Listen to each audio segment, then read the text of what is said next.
Hey, what's going on, guys? I hope you're all doing well. Today we're going to be revisiting a nostalgia classic from mine, and I'm sure many of your childhoods as well. That is LEGO Batman, the video game. Now, unfortunately, I don't know how much of the music and stuff like that I can actually include in this video, because for those of you that don't know, LEGO Batman, the video game takes many cues from the late 80s through the 90s Batman films. That includes many aspects between the villains, the various scenarios that, you'll play through in the levels, as well as the overall tone, and yes, of course, the soundtrack, which means, yeah, I might get copyright striked into oblivion if I actually go ahead and include too much of the soundtrack in this video. So I'm going to try to keep the gameplay level just a little bit low on the audio front, but at the very least, we're going to be talking, playing, getting a little nostalgic. This opening cutscene is one of the most, just one of my most watched cutscenes in video game history, right? Like, it's so iconic.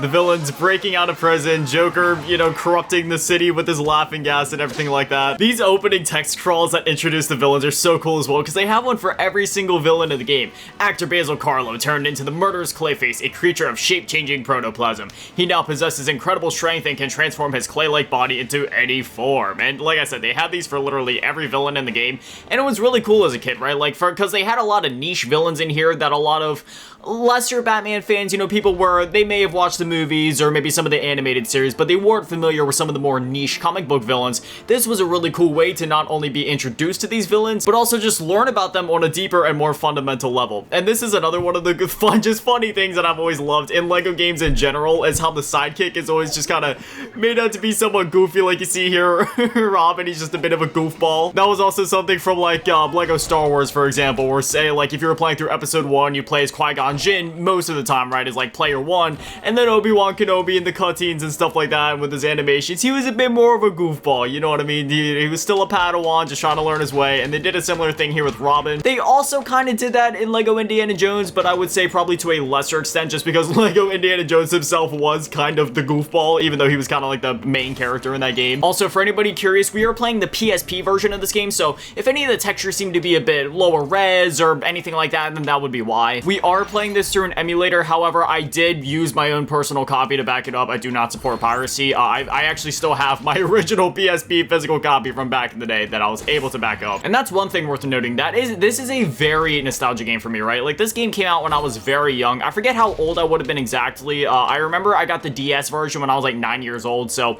it was somewhere around that age, right? I got the game on PS2 first. Like, I got it like basically as soon as it released, and then I got the DS version shortly after. Man, I remember the first time I played this game, I was stuck here for ages. I kept jumping into the goo over and over, and I kept double jumping because I saw the blocks that you could build over there, right? So I kept like jumping, and I was like, okay, you know what? One of these times I'm gonna make it. But it took me literally like half an hour of jumping into this goo, trying to make it to those pieces, because I'm one of those gamers. I am so stubborn, and I will always try to break the game and just do things in the way that I want to do them.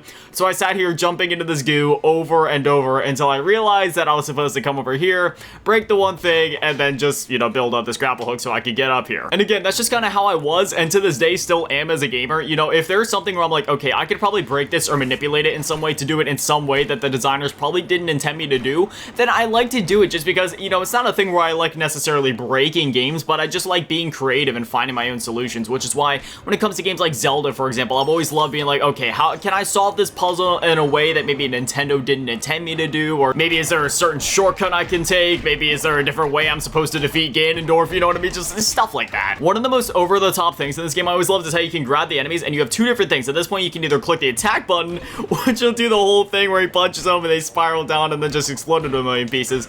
Ow, he just exploded me. Or you can grab him and then just kind of like throw them down like that, and each of the characters have their own unique grab animations, and again, there's two different animations that you can do once you grab them for each character in the game. So I go ahead and grab them, and for this one, when I go to attack him, he just kind of spins him around, and then again, he explodes into a bunch of little pieces. I don't want to dilly-dally too much here. I will say, this is one of my most played video games of all time. Like, I can speedrun this game. I've 100%ed it multiple times across the various versions, whether that be the console version or the DS version, because for those that don't know, there is actually multiple versions of many LEGO games, so most times there is a handheld version and then there's a console version. The PSP, it had a few console LEGO games, so it had LEGO Star Wars 2, LEGO Indiana Jones, and LEGO Batman, and those were like the full-on console versions of the games.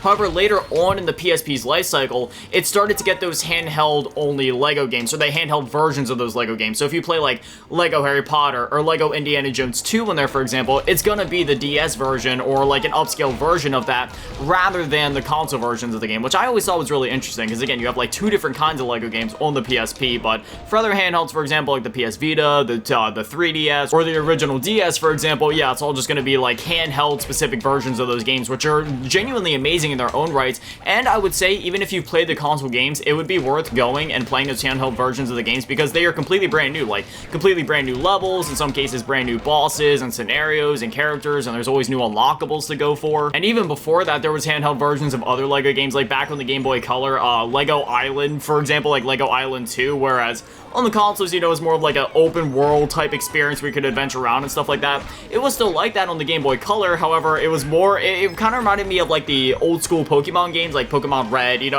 basically everything from like Gen 1 up to Gen 5, except obviously there wasn't like the monster collecting part of it. It was rather just, you know, you were exploring, talking to NPCs, taking on quests, and just kind of doing stuff like that. Like the exploration part of Pokemon is, you know, what it reminded me of there. Look at this poor enemy just stuck in the window over here. Here, I'll let you out, homie. Do you want to, oh, and I was gonna try to, you know, break the window so we could jump through, but I ended up, you know, destroying it before he could jump through. My bad. And then on like the Game Boy Advance, for example, they had the LEGO Star Wars, because there was a version of LEGO Star Wars on the DS, obviously, like the Complete Saga, which, oh man, the DS version, I mean, it's pretty tied, like between the console versions and the DS version of LEGO Star Wars. I mean, I've 100%ed those a bunch of times, but the Game Boy Advance also had a version of LEGO Star Wars on there, which was really interesting. It was essentially like an isometric LEGO game. Now, I know LEGO games are kind of isometric with the camera, with the way that it's kind of pulled out and angled sometimes, but I mean like full-on isometric in the same way that you would see like a Diablo game. And furthermore, the DS, before LEGO Star Wars The Complete Saga, they had LEGO Star Wars 2 on there, except that was using a completely different engine than what they would go on to use for the later LEGO DS games. Like I said, like it's a whole rabbit hole with LEGO games. Like you may think, oh, you know, it's just the LEGO games on console, and then there's like handheld versions that are slightly downscaled, and that's that. But again, no, it's like literally if you see a LEGO game on consoles and then handhelds, it's gonna be two completely different games across the various systems. And that's one thing right there. If you're playing this game, always make sure you break that thing in the back so you can get the red brick. It's like literally the easiest red brick in the game to get, or at least one of them. Then to finish off the level, we just kind of hit these things at the top, and it triggers the little gas things, and just like that, Clayface is defeated. Yeah, Clayface, we got you now, boy. Oh wait, what's this? Oh no, they're coming to break out Clayface. I always love this cutscene right here. This is always another one of my favorites too, where he like chases him back and forth, psychs him out, and then trip, down you go. I love it. The villains in this game are so maniacal. They're so evil. See, this is the kind of stuff I miss from my childhood, because back in the day, villains could just be evil, right? Like, nowadays, I'm not dissing the way that media is created nowadays. Like, you know, I have nothing wrong with, like, the new Disney, Pixar, DreamWorks movies or whatever, but it does feel like there's an over-reliance, or at least it seems like every time that there's a villain in a movie or a TV show nowadays, at least when it comes to, like, kids' entertainment, because when it comes to, like, more adult or teen-oriented entertainment, there's plenty of villains that are still just evil for the sake of it. But when it comes to kids' entertainment in particular, I feel like there's been a huge reliance lately on, oh, this villain had a reason for doing this, now you should actually feel bad for the villain. Whereas when you play something like this, it's like, nah, man, these villains are just maniacally evil. Like, they just want to do bad. You know, playing this game right now makes me just want to pull out my PSP and play it on there. I would have played it that way, but I don't have a way to, like, plug on my PSP and record it all. I mean, I know there's probably a way to do it, but I don't like modifying my devices. Like, I don't like messing with my devices like that. I like to leave things as vanilla and unmodified as possible to a certain extent. I'm completely fine with soft mods, and I've soft modded many of my consoles, like retro consoles. When it comes to like modern consoles that are still being supported, I never mod those, but when it comes to like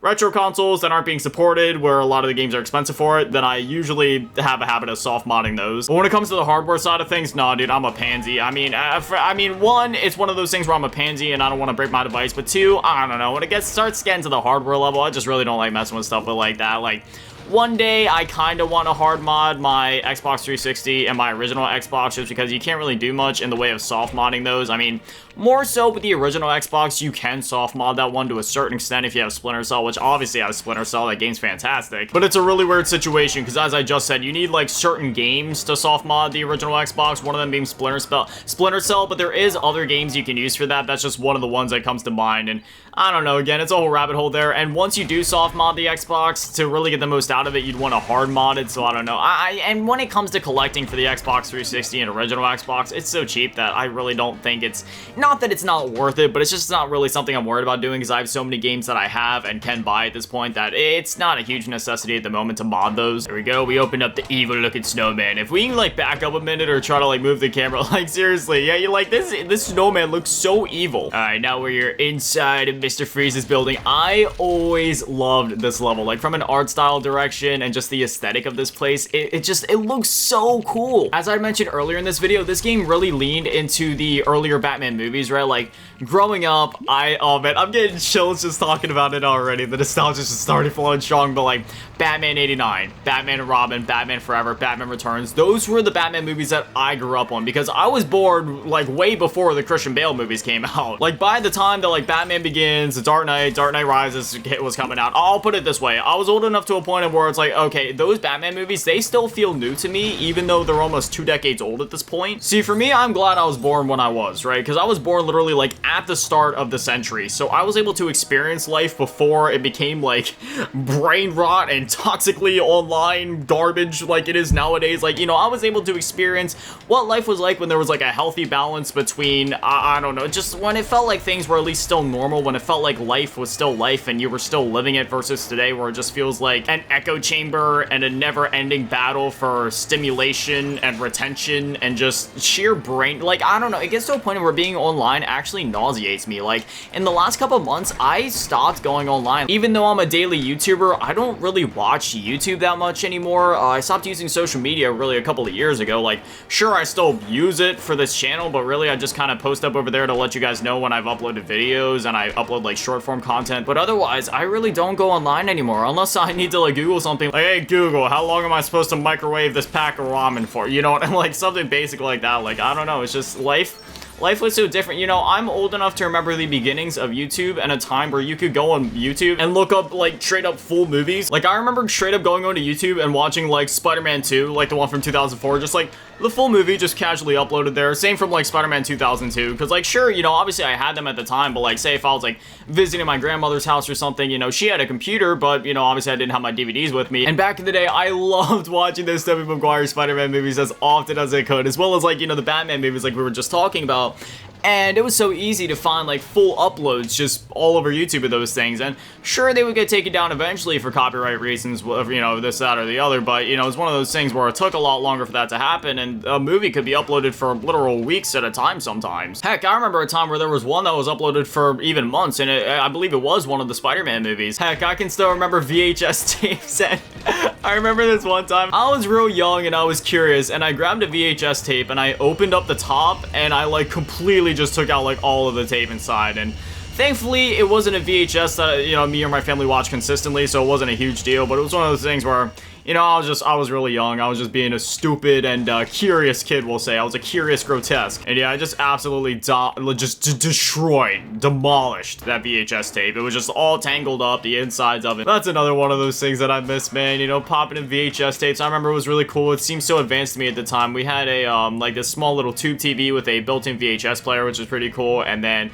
I remember we ended up getting this Sansui TV. I want to say it was in like 2008, 2009. That thing was like the most advanced piece of tech I thought I'd ever seen. It was like a 28, 32-inch TV, something like that. But it had like a built-in DVD player. So on the side, you could just put in a DVD, watch it that way. It was so cool. It's Mr. Freeze. All right, Mr. Freeze, I'm going to have to ask you to chill out. I would tell you to put your hands up and freeze, but that one seemed just a bit too cliche. I remember back in the day, I want to say it was in like 2008 or 2009, McDonald's was giving out Lego Batman like toys to go out with Happy Meals when the game was coming out, and I got a Mr. Freeze one, and I don't know if I have it to this day, but I also had the Batman one. I had the Mr. Freeze one and the Batman one. I forget if there was others. I believe there was a Robin one as well. I kind of want to go on eBay and see if those things are still out there somewhere, because I genuinely want to buy them just to have them again, because I think they either ended up getting sold in a yard sale or maybe just like lost during a movie or something like that. But it makes me so sad because I used to love that toy so much, because ever since I was real young, I have always loved Legos. But unfortunately, growing up really poor, if you know anything about Lego's just always been on the pricier side of things when it comes to like kid toys and such. And I mean, heck, even as an adult now, you know, I'm not the richest guy around. I make enough to get by, you know, I make enough to survive, but not enough to buy all the Lego I would want. So it's one of those things where I have to be very selective about which Legos I buy, because I know if I buy one set, it's gonna be a while till I can afford another one, because I don't want to buy just like a bunch of small sets just for the sake of it. Like, even if it is a slightly bigger set or whatever, even if I'm only able to get just one bigger set, I'd rather do that just so then it's something where it takes me a little while to build, but I can also enjoy the full experience, and it's just one of those things where it's like, alright, you know, I got one that I really wanted, because while I would still want and would still enjoy building a smaller set, those smaller sets don't always come with all the characters and stuff, you know? Like, you know, the Star Wars Battle Packs are cool, for example. It's a great way to build up, like, your clone collection, but, you know, I'm also the same kind of guy where, like, you know, I do want the other minifigures. Like, I want to get the bigger set with Obi-Wan Kenobi and Qui-Gon Jinn and Mace Windu. But anyways, yeah, those Happy Meals were, like, a blessing, because I always wanted some, like, Lego Batman sets, and I believe I think I might have gotten, like, 1 or 2 back in the day, but that was really it. And otherwise, the main way that I had like any Lego Batman figures to play with was because of the McDonald's Happy Meal toys that they had given out. So I was always like really thankful for those. But yeah, my nostalgia for this game, when it comes to video games, this is one of those where it's almost like it's close to unmatched, right? Like there's some other ones that are like really cool, that are like tied with this game as being just like top tier nostalgia for me, because I put literal hundreds of hours in this game, not only back in the day, but to this day. Like, I still constantly play this game, go through, and I'll casually be like, you know what, it's been a couple of months, why don't I just start a new save, whether that be on the DS version or the console version, and just go for 100% just because I feel like it. And yeah, between games like this, or Resident Evil 4, or Donkey Kong Country on the SNES, which, Donkey Kong Country, I've said this in a couple of videos and told it during my 1000 Facts About Me video,